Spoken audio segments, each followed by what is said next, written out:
सक्छौं। यो आशासित उज्यालोको निम्ति सबैको संयुक्त प्रयासबाट हाम्रा अभियान अगाडि बढ्न सकुन् हार्दिक शुभकामना व्यक्त गर्न चाहन्छु र धेरै लामो समय नलिकन हाम्रा विद्यार्थी भाइ बहिनीहरूसँगको भविष्य यस क्षेत्रमा भविष्य समाजका भविष्य जोड्ने हुनाले यो सयौं वर्ष पछाडि अहिले हामी जुन ढंगको शैक्षिक स्तर कायम गर्न सक्छौं, जुन ढंग यहाँको आवश्यकतालाई बुझेर यहाँको सर्वांगीण विकासलाई बुझेर विद्यार्थीको शारीरिक मानसिक र बौद्धिक विकासलाई बुझेर अध्ययन अध्यापनका सबै कुराहरूलाई बुझेर हाम्रो सीमित स्रोत साधनका बावजुद पनि हामीले शिक्षा लगायत आधारभूत आवश्यकतालाई महत्त्व दिँदै मार्मा क्षेत्रमा को शिक्षालाई गुणस्तरीय बनाउनको निमित्त हामीले शिक्षा क्षेत्रमा सबैभन्दा बढी बजेट विनियोजन गरेका छौं र हाम्रो विद्यार्थी भाइ बहिनीहरूको पठन पाठन अवरोध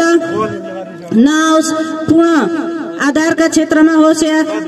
पूर्वाधारका क्षेत्रमा होस् या अनुशासन होस्, सभ्य र संस्कृतिको विषयमा होस् या प्रतिस्पर्धाका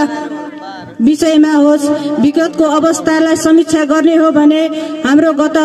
वर्ष राष्ट्रपति रनिङ शिल्डमा हाम्रो मार्मा गाउँपालिकाले दोस्रो स्थान हासिल भएको थियो। राष्ट्रपति रनिङ शिल्ड फेरि पनि अब्बल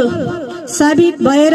मार्मा गाउँपालिकाले फेरि पनि यहाँको उज्जवल भविष्यका साथै अगाडि बढ्नेछौं भन्ने शुभकामना पनि व्यक्त गर्न चाहन्छु र सँगसँगै जुन कराते खेल छ सबै विद्यालयमा हाम्रो भौगोलिक कठिनाइका अनुसार नभए तापनि तर मार्मा गाउँपालिकाले दुईटा विद्यालयहरूमा प्रशिक्षकको पनि व्यवस्था मिलाएको छ।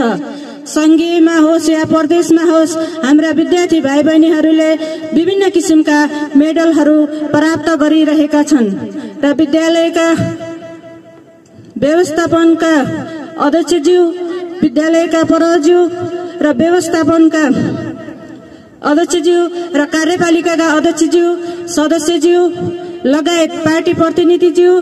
र विभिन्न संस्था बुद्धिजीवीहरू र जुन हामीले मार्मा क्षेत्रको सर्वांगीण विकासका निमित्त देखिएका केही कमी कमजोरीहरू भयो भने फेरि पनि हामी सच्याएर जानेछौं भन्ने प्रतिबद्धता पनि यहाँहरूमाझ राख्न चाहन्छौं र आउने निर्वाचन कसले जित्छ के गर्छ भन्ने तर्फ होइन, जुन हाम्रो मार्मा गाउँपालिका भित्र कस्तो व्यक्ति र हाम्रा साना भाइ बहिनीहरूलाई र